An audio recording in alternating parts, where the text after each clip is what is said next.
안녕하세요. 저는 흰주대첩에서 힝을 맡고 있는 흰구입니다. 안녕하세요. 저는 흰주대첩에서 주를 맡고 있는 정주식입니다. 흰구님 오늘 뭐 네. 타고 오셨나요? 아침에 좀 늦잠을 자가지고 저는 오늘 택시를 좀 타고 왔습니다. 아, 예, 네. 택시를 타면 아무 말도 안 하고 운전만 해서 가시는 그 기사님들이 있으신가 하면 네. 이렇게 뭐 대화를 나누면서 가길 원하시는 기사님들도 계시잖아요. 아, 그렇죠. 어떤 쪽을 선호하십니까? 제가 택시를 타는 경우는 되게 아침이나 뭐 출퇴근을 할 때 전날에 술을 많이 마시고 좀 힘든 상태에서 택시를 많이 타기 때문에 네. 저는 개인적으로는 좀 말을 안 거시고 그냥 조용히 뭐 목적지까지 가는 그런 방식을 많이 선호를 합니다. 네.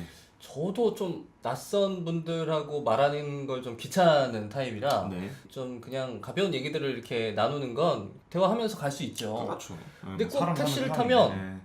정치 얘기를 하시는 분들이 계셔. 그 많죠. 정치 평론가형 기사님들의 어떤 그 네. 스테레오타입 유형이 있는 것 같은데, 그럼요. 약간 정치 성향으로 보면 진보나 중도는 잘 없으신 것 같아. 꼭 거의 타- 대부분 뭐 그렇죠. 뭐 네. 보수 아니면 약간 네. 좀 극우 성향의 이런 그 정치적 성향을 가지신 분들이, 그래서 레파토리가 약간 좀 비슷하죠. 뭐 맞아요. 그 우리 그 박근혜 대통령 불쌍하다.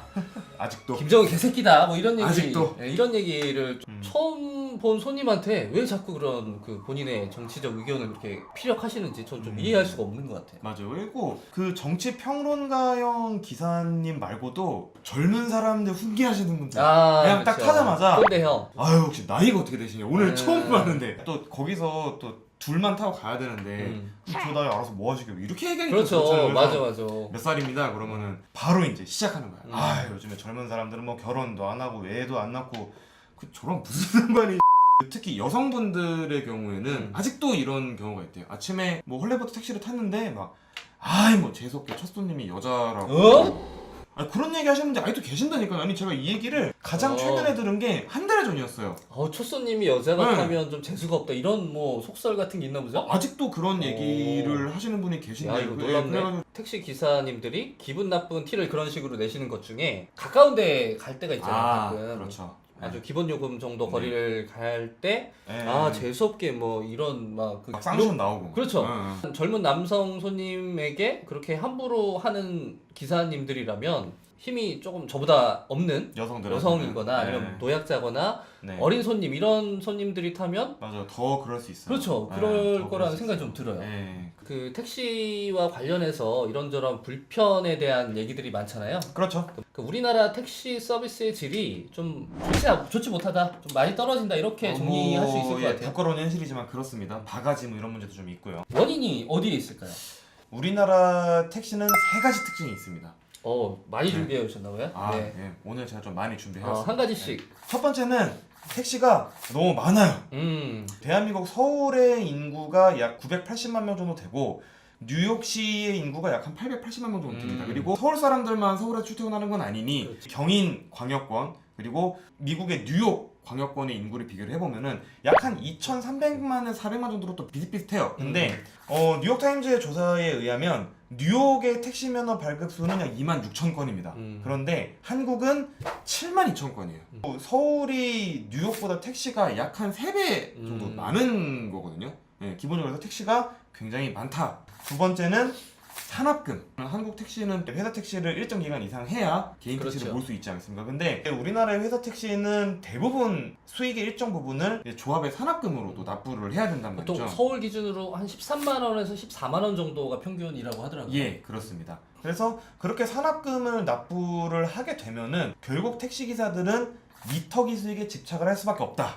이게 세 번째 특징인 거예요. 미터기 수익에 집착할 수밖에 없음에도 불구하고 서울의 택시 요금은 사실 굉장히 저렴한 편이거든요. 뭐 굉장히 엄격한 시험을 통과하는 것도 아니고 또 국가에서 면허 발급 수를 뭐 제한하는 것도 아니니 진입 장벽이 낮은 만큼 공급이 많고 그 공급이 많은 만큼 또 요금이 쌀 수밖에 없고 그러다 보니 서비스 품질도 이제 당연히 낮아질 수밖에 없는 그런 시장 구조를 갖고 있다고 네, 저는 그렇게 판단을 좀 하고 그 있습니다. 뉴욕의 택시 요금은 얼마나 되죠? 한국의 택시 요금이 얼마 전에 올랐죠. 그렇죠. 네, 얼마 서울 전에 기준 기본 요금이 3,800원까지 그렇습니다. 올랐죠. 기본 요금이 3,800원이고 또 이제 미터당 요금도 142m에서 132m당 100원 올라가는 걸로 바뀌어서 이제 단 한 번도 멈추지 않고 서울에서 택시를 타고 20km를 주행한다고 했을 때 한 18,000원에서 2만원 정도가 나옵니다. 뉴욕 같은 경우에는 팁을 포함해서 약 31,000원에서 32,000원 정도가 나와요.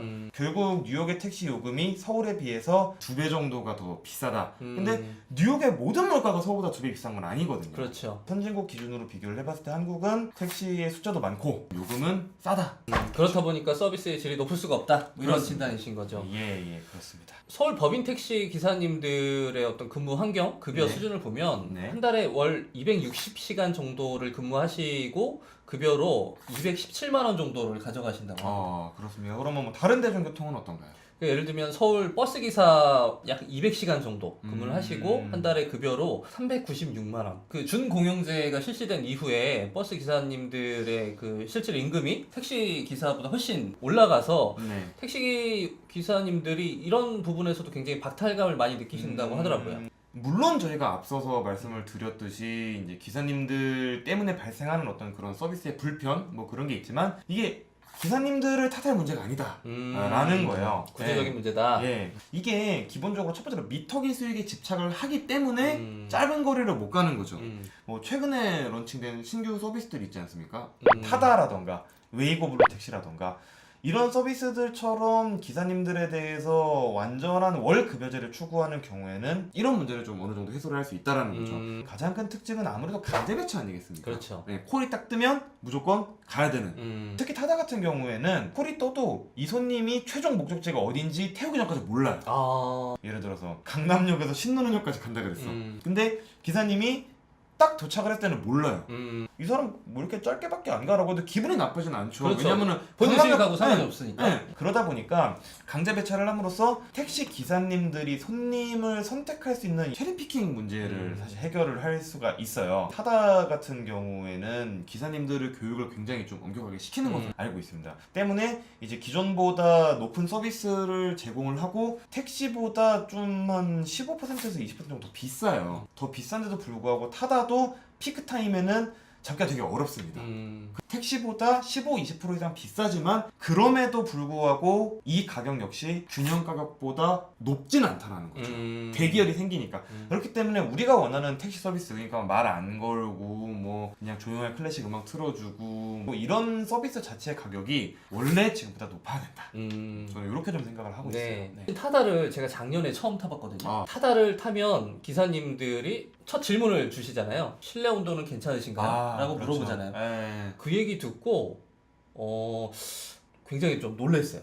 충격적이었어요. 어떤 면에서? 우리가 택시를 탈 때 예상되는 몇 가지 불편들이 있잖아요. 짧은 거리 간다고 했을 때 뭐 택시 기사님들이 좀 짜증 내시진 않을까.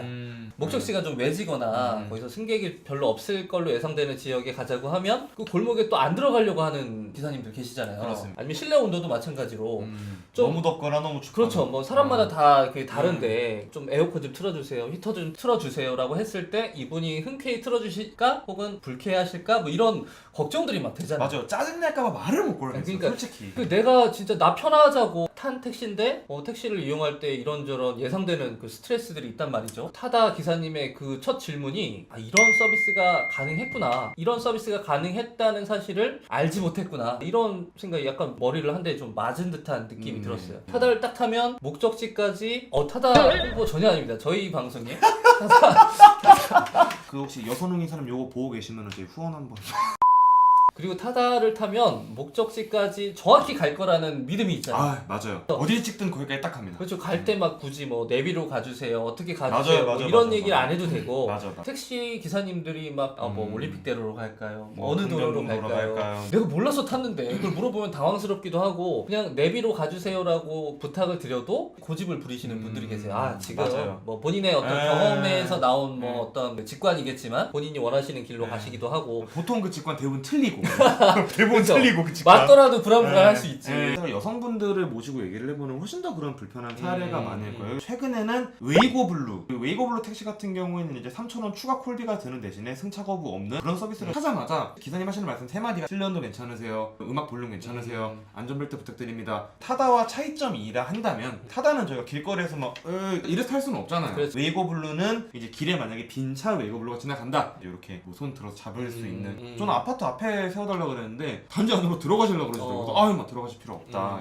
이런 서비스들이 나왔을 때 어떤 분들은 아니 승차 거부 안 하는 건 너무 당연한 건데 그렇죠. 거기다가 우리가 웃돈을 내고 그런 서비스를 굳이 이용해야 되는 거야? 불만을 말씀하시는 분들도 계시더라고요. 그렇죠. 신고님 진단에 따르면 그게 원래 그 정도 비용은 지불해야 누릴 수 있는 서비스다. 적정한 서비스 가격이 그 정도다. 이렇게 생각을 하시는 건가요? 뭐 그거 플러스 현재의 구조상에서는 택시 기사들이 승차 거부를 할 수밖에 없다. 지금 구조상에서는 승차 거부를 안 하는 사람이 정말 이상한 거다. 네, 그런 얘기죠. 예. 네. 그런데 운임만 올린다고 우리가 택시에서 느꼈던 그 불편들이 바로 개선될 것이냐? 뭐 그렇진 않겠죠. 저는 네. 좀 회의적이에요. 아. 지난달에 6년 만에 그 택시 요금이 대폭 인상이 됐잖아요. 그렇습니다. 이 택시 요금 인상에 대해서 시민들의 반응이 상당히 좋지 않습니다. 요금이 왜 이렇게 비싸냐? 라는 불만이라기보다는 택시 요금을 올릴 때마다 승차 거부 안 하겠습니다. 친절해지겠습니다. 이런 약속을 사실 그 택시 업계가 해왔던 거거든요. 그렇습니다. 근데 여태까지 그 지켜지지 않았던 이 불친절에 대한 학습 효과가 이제 시민들이 알고 있는 거죠. 네. 이번에 올라도 그런 서비스들이 개선되지 않을 것이다. 네. 라는 불신이 이미 있는 것 같아요. 그리고 또 시민들의 분노에 기름을 부은 사건이 있었죠. 카풀 가지고 이제 사회적 대책 기구 추진하고 있지 않았습니까? 그렇죠. 근데 택시업계에서 택시 기본 요금이 인상이 되자마자 기다렸다는 듯이 타다 서비스도 중지해라. 왜냐? 옛날에는 타다가 택시보다 30% 이상 정도 비쌌으니까 기본 요금 올림으로써 사실 좀 비슷해졌거든요. 그러니까 이제 가격 경쟁력이 택시가 줄어드니까 기다렸다는 듯이 타다 서비스에서 시위를 걸고 넘어지더라고요. 이게 택시업계가 타다나 웨이고 블루나 이런 경쟁 서비스들이 나올 때마다 아주 극렬한 반발을 하고 있잖아요. 그렇습니다.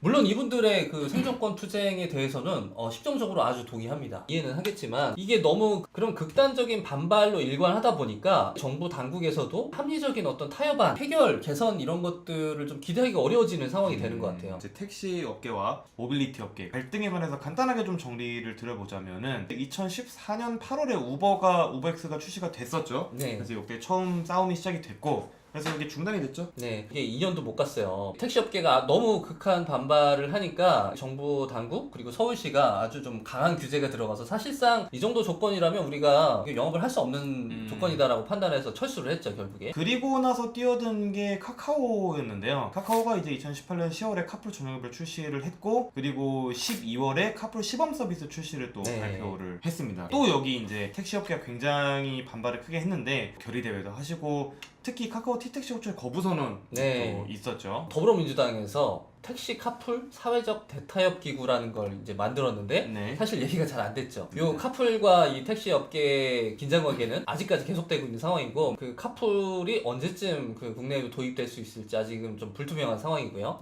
그리고 이번에 그 전선이 타다로 또 넘어왔어요. 그 올해 2월에는 서울 개인택시 조합이 소카 이재용 대표하고 VCNC의 박재욱 대표, 소카의 자회사죠. 그렇죠. 대표 2명을 고발을 하면서 이게 또 전선이 타다랑도 싸우고 있어요. 택시업계가 뭐 우버나 카풀이나 타다나 이런 개별 서비스 업체와 지금 전투를 벌이고 있는 것 같아 보이지만 사실은 이게 어찌 보면 좀 미래와 싸우고 있다. 기술의 발전으로 공유경제 시대가 도래한다는 건 이제 막을 수 없는 어떤 시대의 조류라고 생각을 하거든요. 그렇죠. 기술의 압력을 어떤 생존권 투쟁만으로 이걸 견뎌낼 수 있고 막아낼 수 있는 문제가 아니거든요. 그렇습니다. 제가 앞서서 말씀드렸듯이 서울의 택시 같은 경우에는 고객의 구매 의사를 거부할 수가 있어요.